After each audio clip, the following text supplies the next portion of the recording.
আপনি কতদিন বাঁচবেন এটা আপনার নিয়ন্ত্রণে নেই, কিন্তু কিভাবে বাঁচবেন এটা আপনার নিয়ন্ত্রণে। তাই যে সময়টি আপনার হাতে আছে তার মধ্যেই আপনি পারবেন আপনার জীবন বদলে ফেলতে। কিন্তু আপনার এই জীবন যদি একবার চলে যায়, আপনি কিন্তু আর দ্বিতীয় জীবন পাবেন না আপনার সময়কে বদলে নেওয়ার জন্যে। তাই জন্যে বেশি ভালো হবেন না।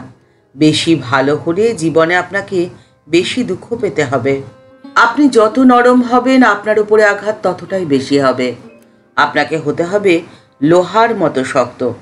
যা কিছু আপনার অপছন্দের তাকে আপনি খুব তাড়াতাড়ি ত্যাগ করে দিন। লোকে কি ভাববে এই ভাবনাকে কিন্তু একদম প্রশ্রয় দেবেন না।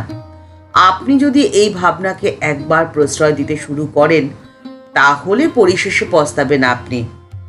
মানুষকে আপনাকে চিনতে শিখতে হবে। আপনি মানুষ চিনতে শিখুন। বই আপনাকে শিক্ষিত করতে পারে, কিন্তু মানুষ আপনাকে অভিজ্ঞ করবে। মানুষের স্বাভাবিক ধর্ম হলো প্রশ্রয় দিলে মাথায় ওঠে, সমাদর করলে খোসামত ভাবে, উপকার করলে অস্বীকার করে, বিশ্বাস করলে ক্ষতি করে, সুখের কথায় হিংসা করে আর দুঃখের কথায় সুযোগ খোঁজে, ভালোবাসলে আঘাত করে আর স্বার্থ ফুরলে কেটে পড়ে। তাই আপনি কখনো কোনো মানুষের আচরণে বা কথায় কখনো রেগে যাবেন না। আপনি যদি রেগে যান তার অর্থ এই হয় যে আপনি হেরে গেছেন আর সে জিতে গেছে, কারণ তার উদ্দেশ্যই ছিল আপনাকে রাগিয়ে দেওয়া। আপনার ক্রোধের আগুন যদি একবার সে জ্বালিয়ে দিতে পারে তাহলে সেই আগুনে তো আপনি নিজেই জ্বলে পুড়ে ছারখার হয়ে যাবেন। আর ঠিক সেই জন্যই আপনি আপনার অন্তরের শক্তিকে কেন্দ্রীভূত করুন আর মানুষকে চিনতে শিখুন।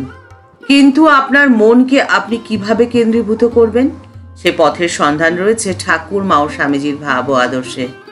স্বামীজি বলছেন যে মনকে সংযম করতে হলে প্রথমে শরীরের দিক থেকে আরম্ভ করতে হয়। শরীরের থেকে মন অনেক বেশি সূক্ষ্ম এবং অনেক বেশি শক্তিশালী। তাই মন অপেক্ষা শরীরের সাথে সংগ্রাম করা অনেক সহজ কাজ।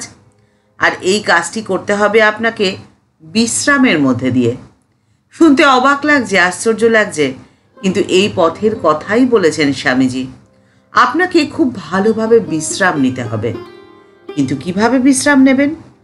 স্বামীজি বলছেন যে দেখো, প্রত্যেকবার তুমি যখন ধ্যান করবে তোমার ততটাই উন্নতি হবে। তোমার শরীরের উন্নতি হবে এবং তোমার মনেরও উন্নতি হবে। স্বামীজি বলছেন যে তুমি যখন ধ্যান থেকে বেরিয়ে আসবে তখন তোমার মনে হবে যে তুমি তোমার জীবনের সব থেকে সুন্দর বিশ্রামটি উপভোগ করছো।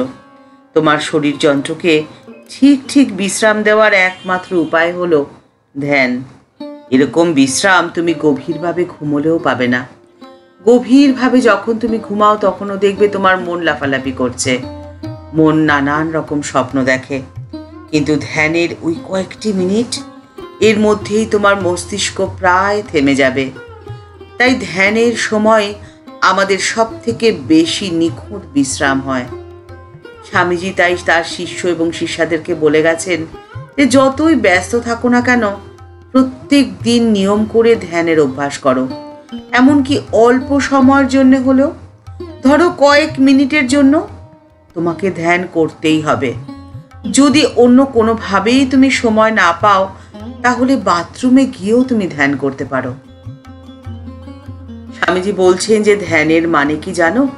ধ্যানের মানে হলো মনকে তার নিজের কাছে ফেরত পাঠানো। সেই সময় মন তার সমস্ত চিন্তার তরঙ্গকে থামিয়ে দেয়। সঙ্গে সঙ্গে জগৎও থেমে যায়।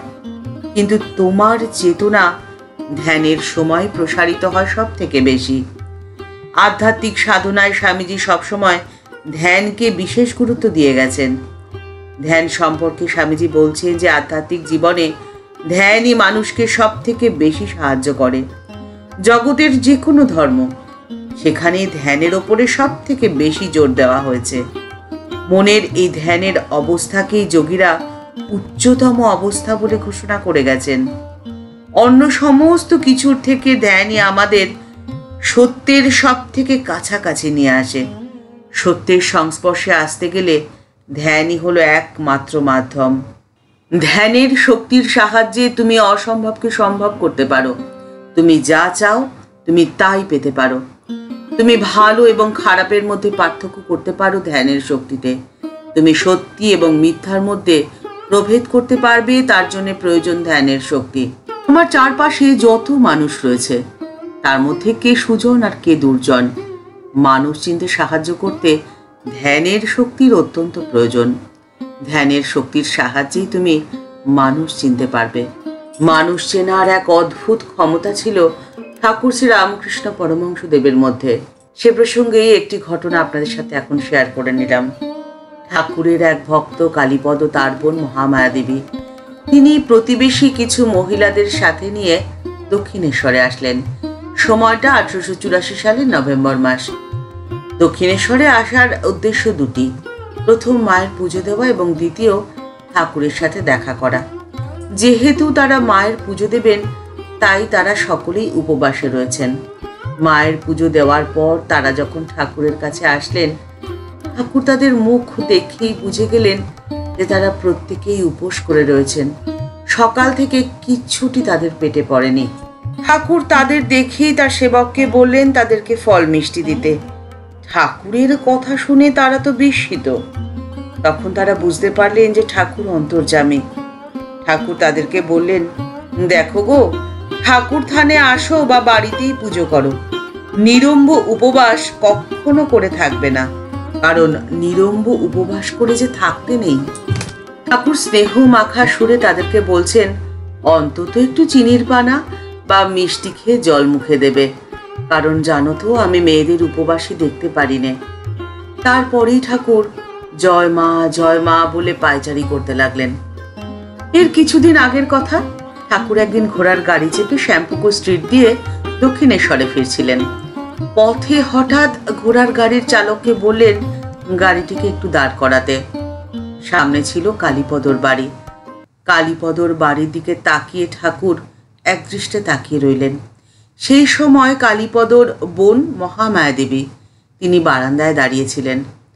মহামায়া দেবী হঠাৎ তাকিয়ে দেখেন একটি ঘোড়ার গাড়ি থেকে একজন মুখ বাড়িয়ে তাদের বাড়ির দিকে তাকিয়ে আছেন। মহামায়া দেবী বিস্মিত হয়ে তাকিয়ে রইলেন, কারণ তিনি দেখলেন যে যিনি তাকিয়ে রয়েছেন তার চারিদিকে এক অস্বাভাবিক জ্যোতি বিচ্ছুরিত হচ্ছে। তিনি ছুটে ঘরে গিয়ে সকলকে এই কথা বললেন। ঠাকুরমা ও স্বামীজির চরণে প্রণাম জানিয়ে আজকের পর্ব এখানেই শেষ হলো।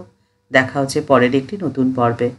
আজকের পর্বের উপস্থাপনা আপনাদের ভালো লেগে থাকলে লাইক বাটনটি প্রেস করে দিতে ভুলবেন না। আর এই ভিডিওটি যদি আপনাদের ভালো লাগে তাহলে অনেকের মধ্যে শেয়ার করে দেওয়ার অনুরোধ রইল।